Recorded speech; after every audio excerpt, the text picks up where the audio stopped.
2 weeks ago, Pope Francis was speaking during a flight he was on his way back to Italy from Kazakhstan. And so sometimes when he's on his flight, he comes out and speaks to the reporters. And anyways, at this point, with the reporters, he was lamenting the way the West, in his words, is degenerating and losing its morality. He said that the West is going down the wrong path regarding social values.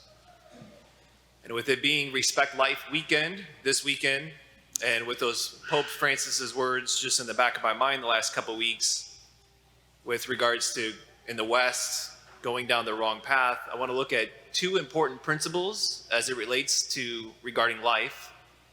And then secondly, two things for us to give special attention to this morning. So first, those two principles. First has to do with morality. And to know that when it comes to morality, the church teaches that morality has nothing to do with faith. Morality has nothing to do with belief, but rather morality has to do with human reasoning. It has to do with right thinking. I remember going a number of years ago now, the first time to the March for Life in DC, and marching with hundreds of thousands of people, mostly young people. And I remember at one point I looked over and there was, there's a lot of people carrying banners. And at one point I looked over and I looked up and the banner there to my left said, "Atheists for Life."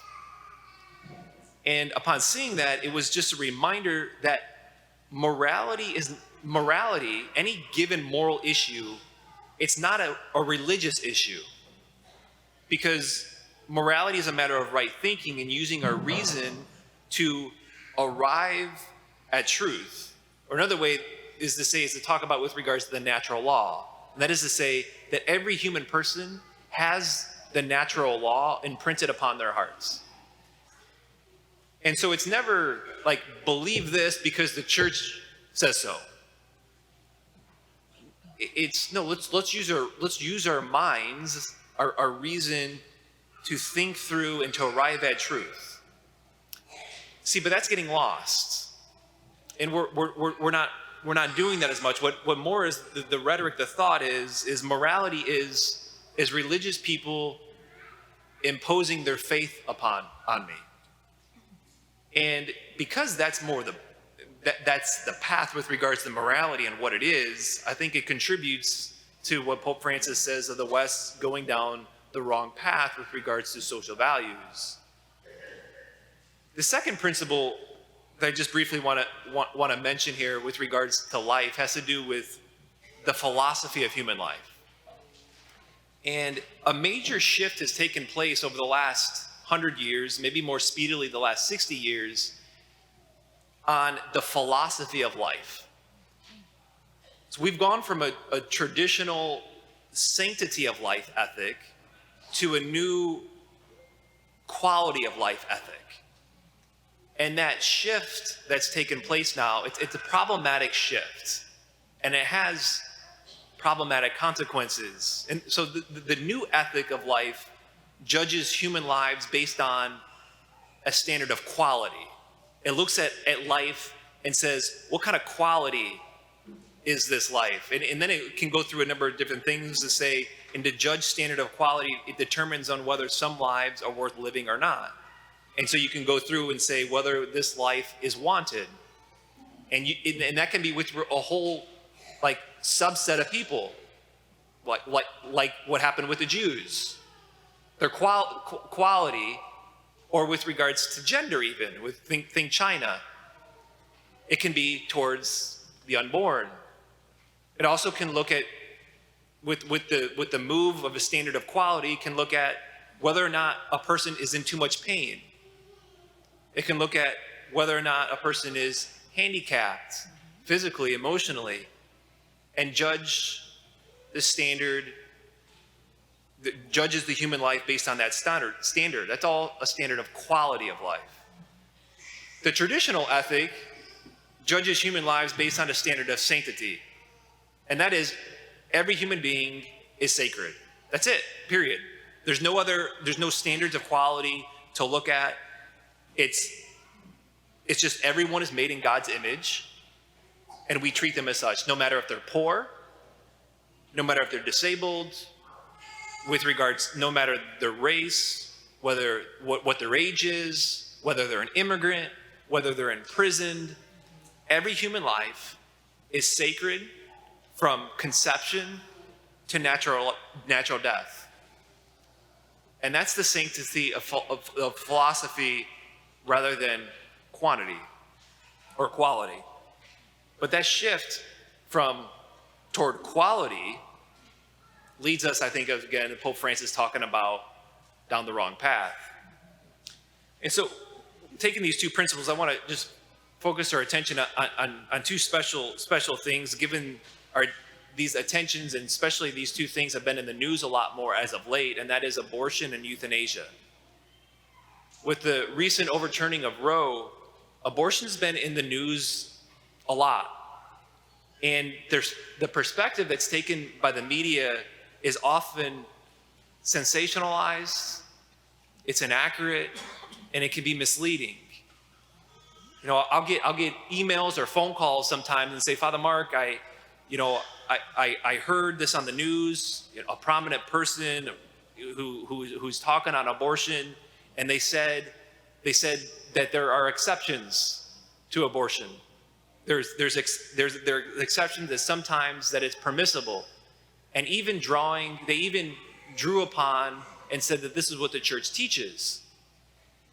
And see, and that creates confusion. That's why I'll get phone calls and emails and say, Father Mark, is that true? Is that right?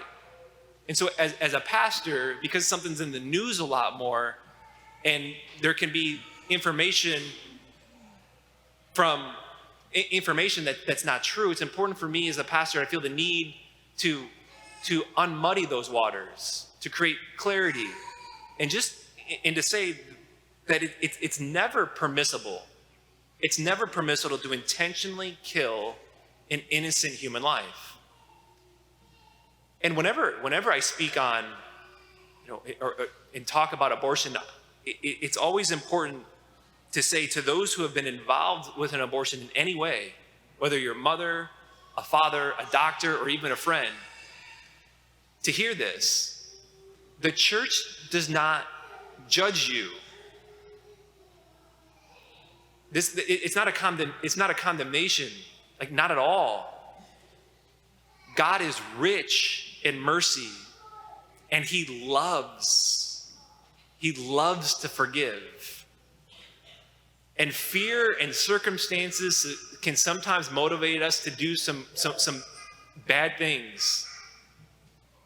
And because we're all human, we're all human beings, we're all fallen human beings, we're really good sometimes at rationalizing things, to talking to ourselves to say that this sin is okay when it's really not. And that's all of us. That's you, that's me, and it's all for all sorts of different sins. And regardless of what's been done or what's been rationalized, Jesus loves to forgive and He loves to heal.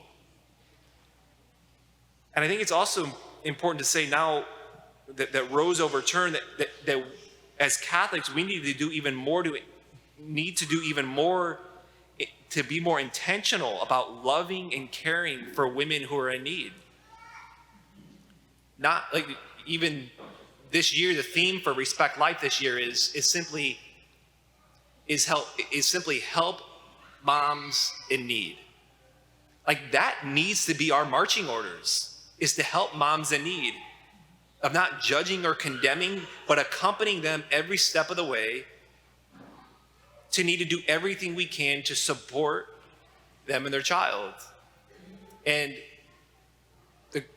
our Celebrate Life group here at Notre Dame, we need to do more on a national level.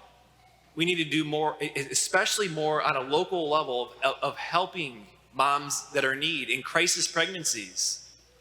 After Mass today, you have an opportunity to grab a baby bottle, to take it home with you, to bring it back to the church, to support organizations like Women in Need, Aid for Women, Waterleaf,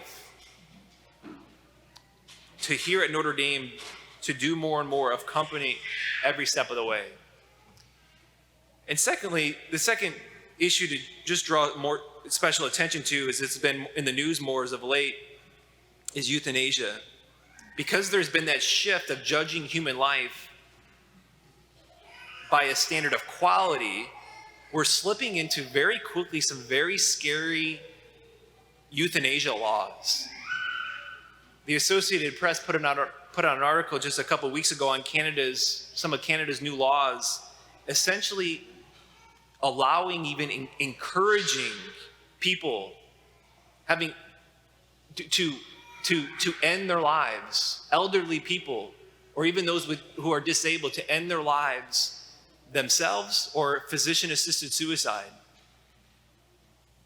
And, I think in general, our society devalues, again, because of the quality of life ethic, we devalue those who are elderly.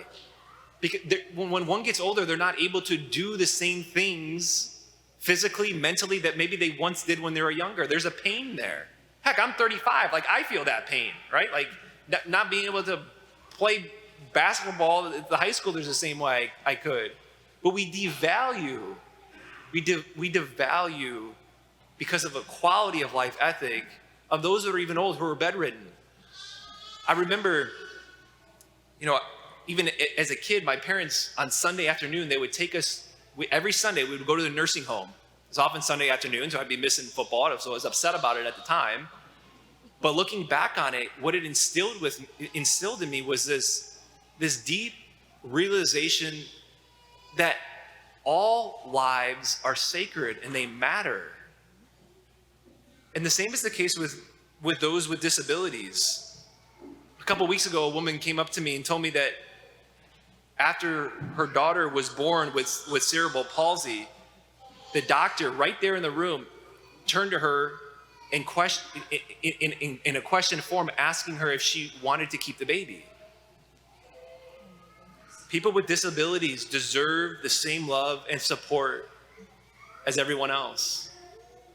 And again, I was blessed. My parents taking me every once a month on a Saturday in a place in Joliet that we would go to that had people with disabilities, old, young, and it made me realize and see that they're just like me, like anybody else, and that I talk with them the same way.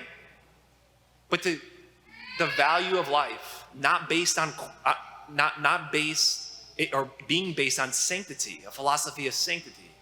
So if your grandparents, I encourage you to do that for your kids, with your kids, to help them to learn respect and love of all life, that every life has dignity, value, and worth. The West does not need to continue to go down the wrong path. We can go down the right path.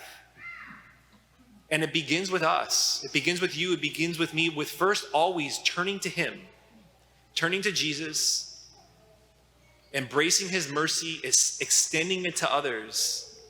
And it begins with respecting life from conception to natural death.